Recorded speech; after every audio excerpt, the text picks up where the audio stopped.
Hello everyone, welcome to Fematics learning hub. मैं हूँ स्निग्धा और जैसे कि आपको पता है हमने बात की थी प्रीवियस टर्न पे अबाउट दिस टॉपिक मोशन। तो आज यही हम करने वाले हैं पार्ट टू में हम आगे के टॉपिक्स के बारे में डिस्कस करेंगे।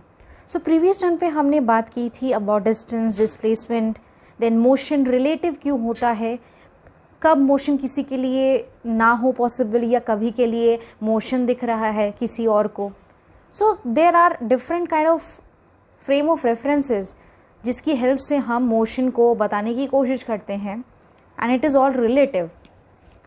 नाउ हियर हमने बात ऑलरेडी करी थी डिस्टेंस और डिस्प्लेसमेंट की, जो हमें पता है ये दोनों ही फिजिकल पैरामीटर्स कहें या सिंपल ऐसे कुछ टर्म्स हैं जो एक्चुअली डिफरेंट है एक दूसरे से।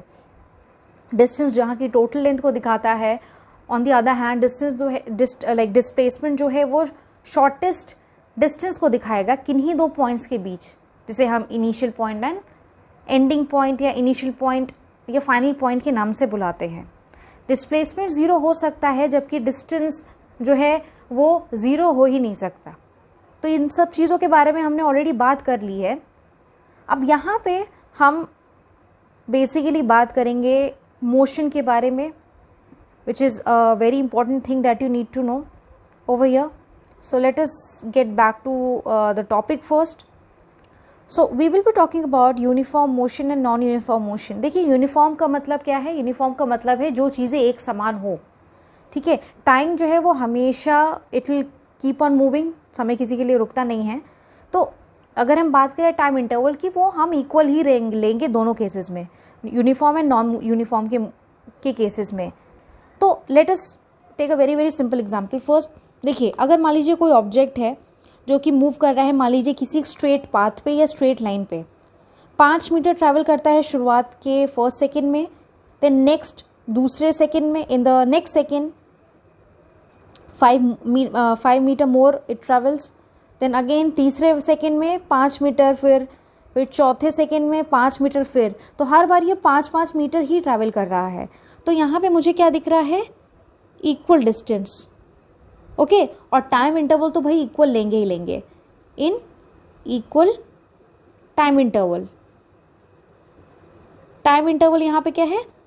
1 सेकेंड का इंटरवल लिया गया है। तो ऐसे ऑब्जेक्ट को हम कहते हैं जो ऑब्जेक्ट कवर करते हैं इक्वल डिस्टेंस, वो भी इक्वल इंटरवल ऑफ टाइम में, उसे कहा जाता है यूनिफॉर्म मोशन, एक समान।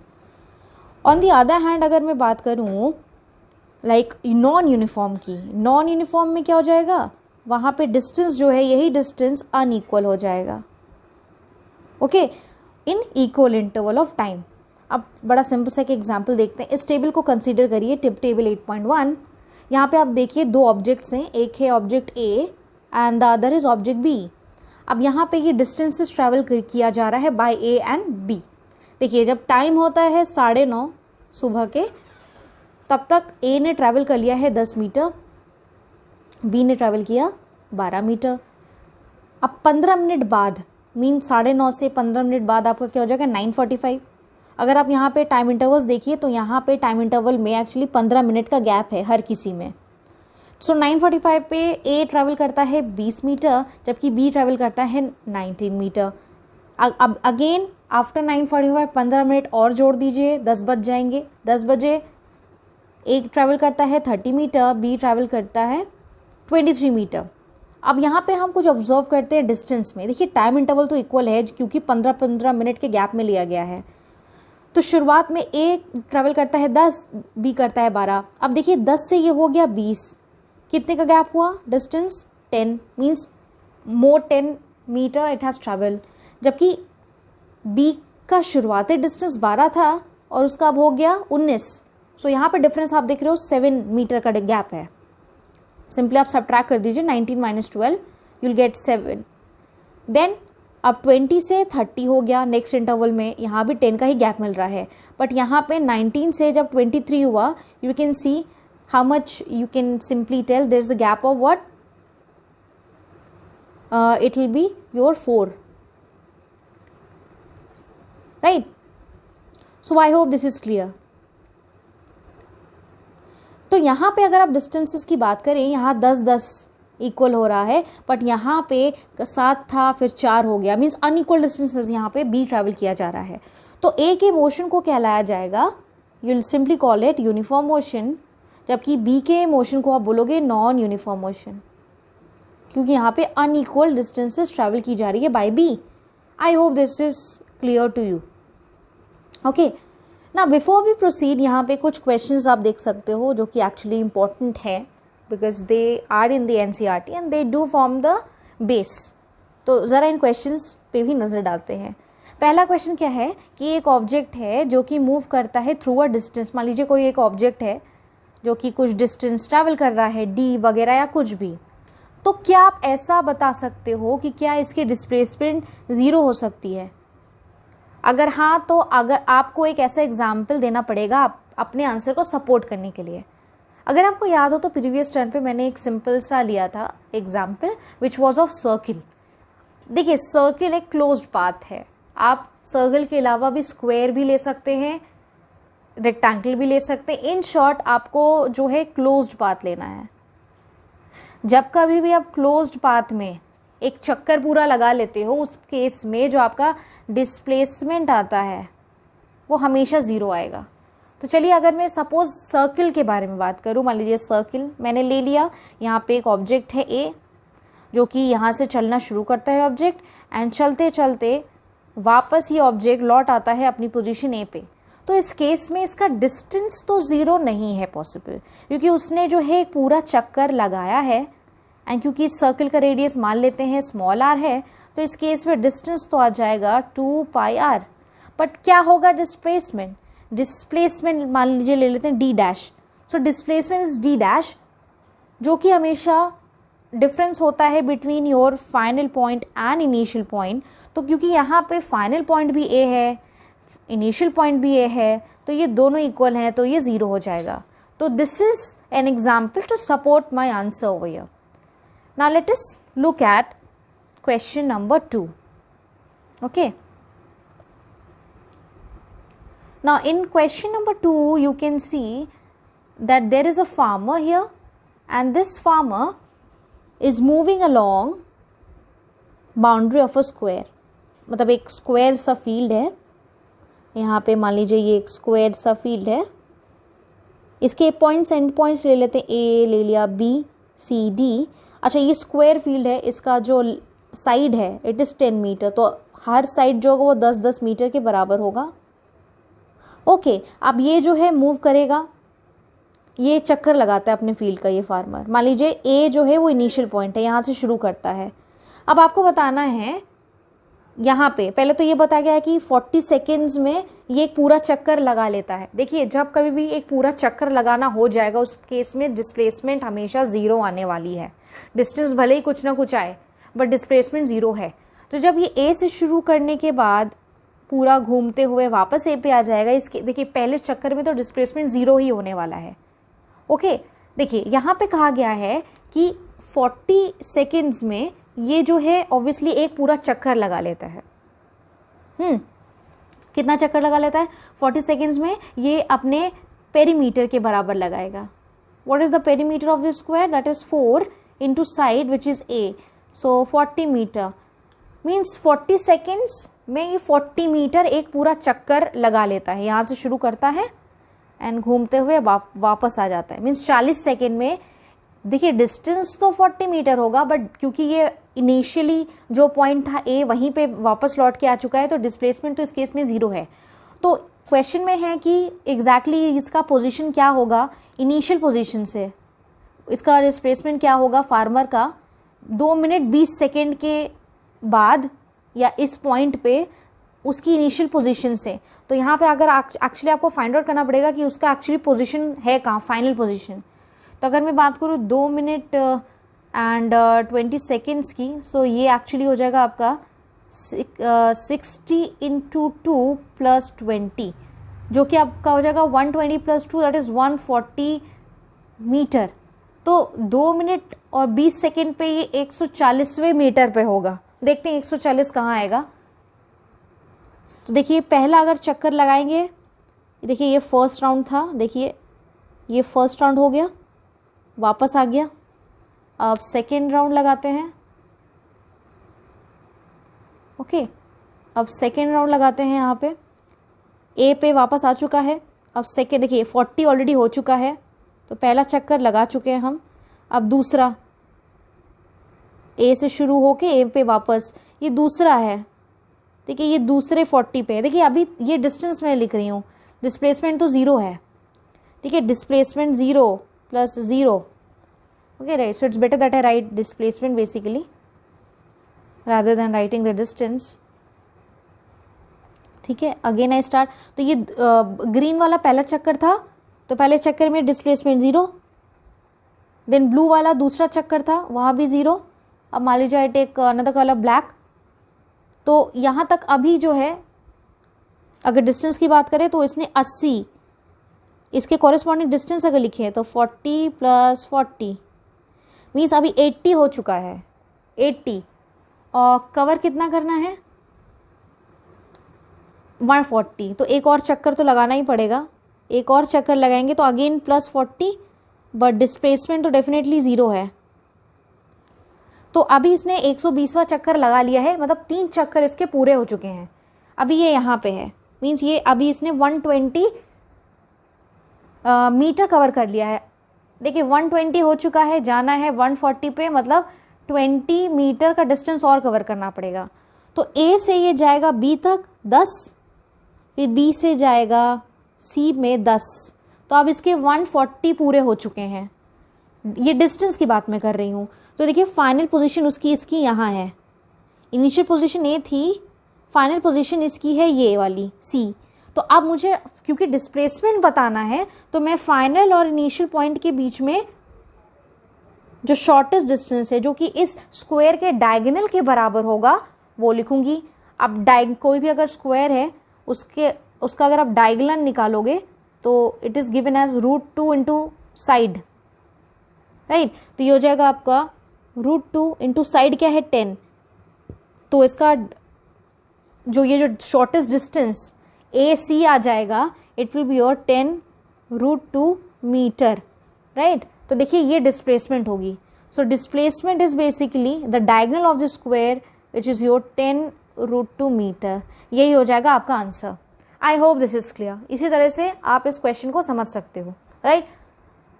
So you can simply note down the solution over here bye pausing the video. अब आगे बढ़ते हैं टूवर्ड्स द नेक्स्ट पार्ट, जो कि है ये थर्ड वाला। So I just erase it up.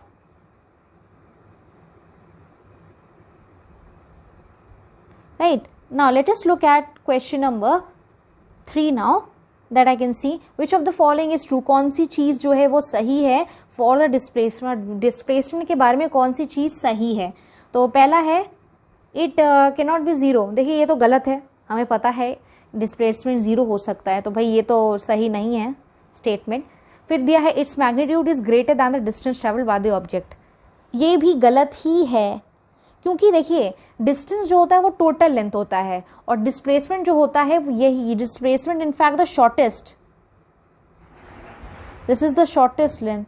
तो कैसे ये इसकी जो वैल्यू है वो ज़्यादा हो सकती है than the distance. So this is also an incorrect answer over here. Now I hope the solution is clear to you.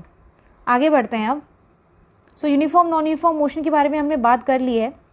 Okay, one more thing, जब हम टाइम के बारे में बात कर रहे हैं तो मैं आपको बता दूं दैट टाइम जो है it's simply the duration of an event, right. आप कभी भी किसी इवेंट के बारे में अगर आप बात करते हो तो उसका क्या ड्यूरेशन रहा है, उस ड्यूरेशन को बताने के लिए हम जो है समय का, टाइम का इस्तेमाल करते हैं।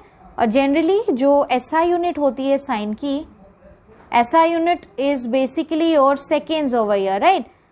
So this is what I have over here.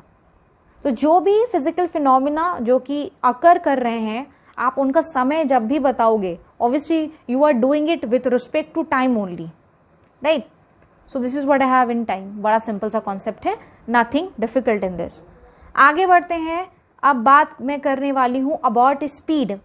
Okay, देखिए कुछ ऑब्जेक्ट्स जो होते हैं, आप कहते हो कि कुछ ऑब्जेक्ट्स जो हैं बड़ी हाई स्पीड से जा रही है, या व्हीकल्स हैं सपोजिंगली, अगर आप जो हाई स्पीड से गाड़ी चलाते हो तो इट मीन्स वो जो है कम टाइम में ज़्यादा डिस्टेंस ट्रैवल कर लेगी, राइट। तो कुछ इसी तरह से जब हम ऑब्जेक्ट्स के बारे में बताने की कोशिश करते हैं कि कितने टाइम में किसी ऑब्जेक्ट ने कितना गिवन डिस्टेंस ट्रैवल किया, तब हम एक्चुअली में बात करते हैं स्पीड की, राइट। सो डिफरेंट ऑब्जेक्ट्स जो होते हैं वो डिफरेंट अमाउंट ऑफ टाइम लेते हैं किसी भी डिस्टेंस को कवर करने के लिए। कुछ जो हैं काफ़ी फास्ट मूव करते हैं, ऑन दी अदर हैंड कुछ जो हैं काफ़ी स्लो मूव करते हैं। तो जब हम रेट बताते हैं, देखिए रेट का मतलब क्या है, जब हम रेट की बात कर रहे हैं इसका मतलब मैंने यहाँ पे टाइम बाउंड कर दिया, मीन्स मैं टाइम के रेस्पेक्ट में ही बात करूँगी अब। Then this term comes rate. सो जिस रेट से कोई ऑब्जेक्ट जो है वो मूव करता है वो अलग अलग होता है, ओके। तो डिफरेंट ऑब्जेक्ट जो है वो अलग अलग रेट से मूव करते हैं। So that is basically use to define a speed, okay. तो स्पीड जो होता है वो rate of change of distance बताता है बेसिकली, कि किस रेट से जो है डिस्टेंस जो है बदल रही है। और स्पीड का जो फॉर्मूला होता है अगर मैं बोलूँ तो speed is basically distance divided by time, okay. Distance divided by time. देखिए आपको कई सारे फॉर्मूले याद करने की ज़रूरत नहीं है, डिस्टेंस का, स्पीड का, टाइम का। इनफैक्ट ये एक ही फॉर्मूला होता है जिसको हम अलग अलग तरीके से लिखते हैं। फॉर एग्ज़ाम्पल डिस्टेंस जो होता है आपका होता है speed into time, okay. And distance का जो है SI unit that is basically और मीटर। स्पीड का मैंने अभी कहा, like if I tell you speed का अगर मैं अभी बताऊँ, इसका एसआई यूनिट होता है metre per second, okay. And time का एसआई यूनिट होता है सेकेंड्स। तो ये आपको याद रखना है, it can be asked in your exams. Distance का मीटर, स्पीड का मीटर पर सेकेंड, टाइम का सेकेंड। ये मैं बात कर रही हूँ एसआई यूनिट की। अदरवाइज इसके अलावा भी सीजीएस यूनिट हो सकते हैं, एमकेएस, वो तो ऐसा यूनिट ही होता है। मीन्स अलग अलग आपके लाइक सिस्टम ऑफ यूनिट्स हो सकते हैं जिसमें आप किसी भी फिजिकल क्वांटिटी को एक्सप्रेस कर सकते हो, ओके ना। यहाँ पे मैंने कहा आपसे कि आपको सिर्फ एक ही फॉर्मूला याद रखना है। कैसे, मैं आपको बता दूँ बहुत easily, very easy to understand. देखिए आपको जो फॉर्मूला इस्तेमाल करना है आप याद रखिए बस डिस्टेंस। डिस्टेंस क्या होता है, डिस्टेंस हमेशा होता है स्पीड इनटू टाइम, ओके। अब देखिए यहाँ से यूनिट भी निकल के आ जाएगी। डिस्टेंस का होता है मीटर एंड इसका देखिए मीटर पर सेकेंड मैं divide by second into time का क्या होता है सेकेंड। तो यहाँ सेकेंड अगर आप कट कर दो तो यहाँ से पता चलता है कि डिस्टेंस का यूनिट है मीटर। यही आ गया वापस से। अब यहाँ पे क्या करना है आपको, मान लीजिए इसी एक्सप्रेशन 1 को लिखना है स्पीड के टर्म में, तो आप तब टाइम को यहाँ पे ट्रांसफ़र कर दीजिए। तो आपका फॉर्मूला बन जाएगा speed equals to distance divided by time. उसी तरह से अगर मान लीजिए आपको टाइम के टर्म्स में लिखना हो तो आप स्पीड को इधर ट्रांसफ़र कर दीजिए। मल्टीप्लिकेशन में है तो अदर साइड में जाएगा तो डिवीजन में आ जाएगा। तो time is going to be your distance divided by speed. So this is what you need to remember and unit तो यहीं से हमें पता लग जाएगी, ओके।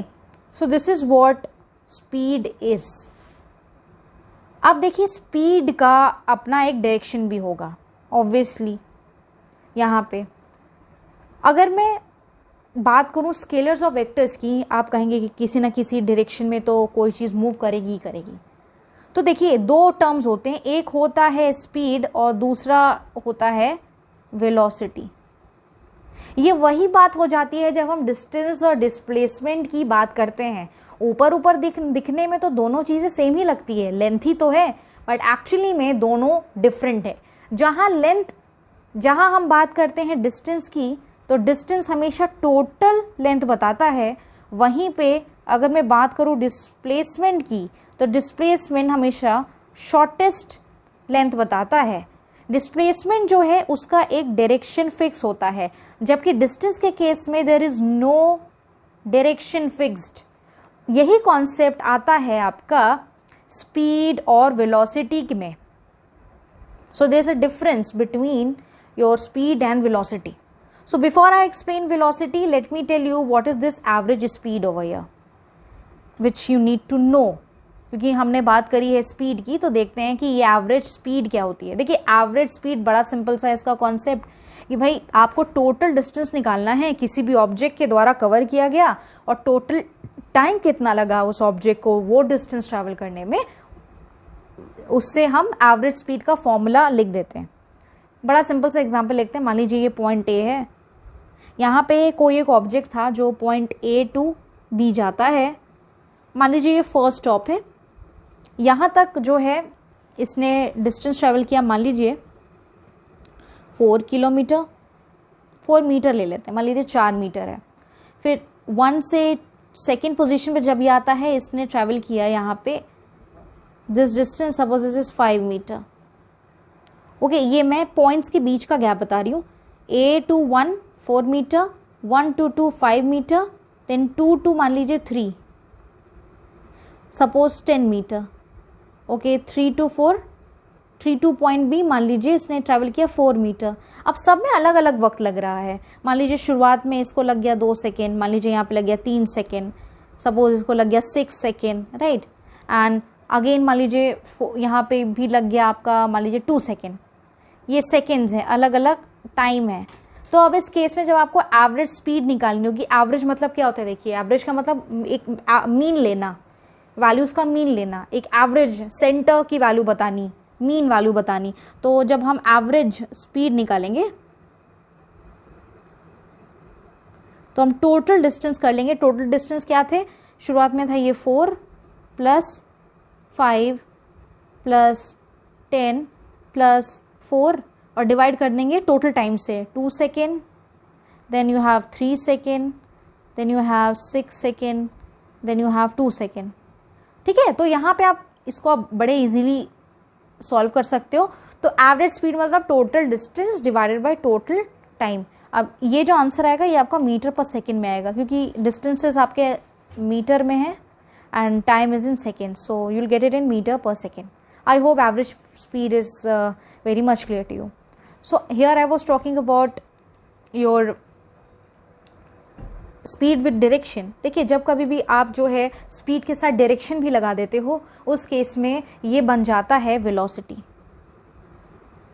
velocity कुछ नहीं है, velocity जो है actually, जैसे हम अगर मैं speed की बात करूँ, फॉर एग्जाम्पल अगर मैं स्पीड की बात करूं, तो देखिए आप स्पीड को किस तरह से लिखोगे. You will write speed as distance divided by time. But on the other hand अगर मैंने बात कर ली वेलोसिटी की, जो कि रिप्रेजेंट तो सेम चीज़ करता है, बट ये इसमें फ़र्क है. तो वेलोसिटी में हम इस्तेमाल करेंगे डिस्प्लेसमेंट की,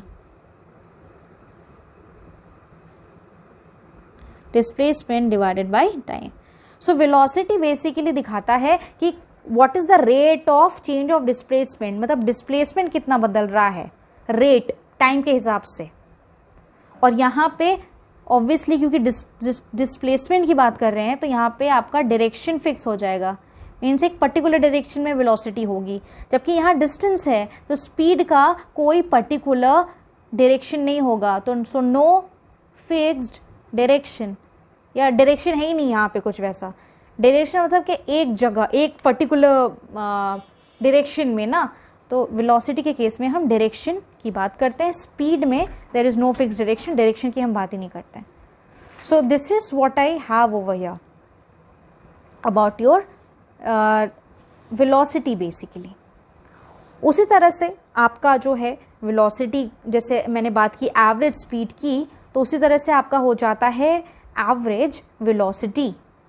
ओके, एवरेज वेलोसिटी, जहाँ average speed total distance divide by total time को शो करता है, उसी तरह से अगर मैं बात करूँ एवरेज वेलोसिटी की, तो ये मैथमेटिकली अगर हम इसको एक्सप्रेस करें तो ये होगा इनिशियल वेलोसिटी कितनी थी प्लस फाइनल वेलोसिटी कितनी थी, और उसका हम एवरेज ले लेंगे, दैट इज़ डिवाइड कर देंगे 2 से.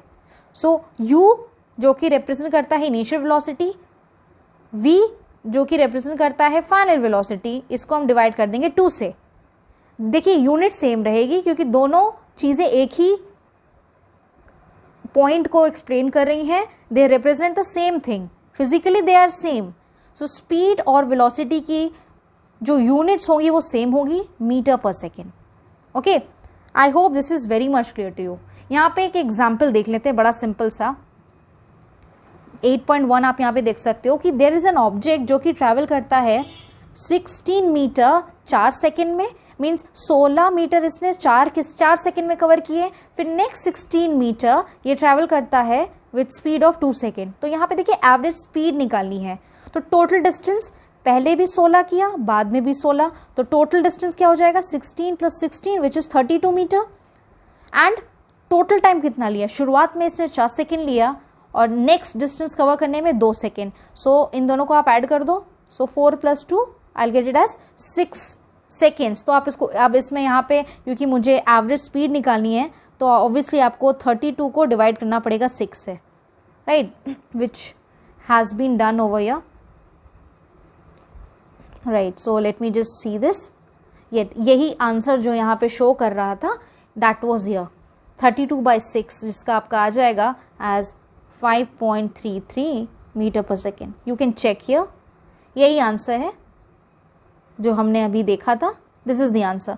तो एवरेज स्पीड कुछ इस तरीके से हम निकालते हैं, total distance 32 divide by total time 6 seconds, right. So I hope this is very much clear to you.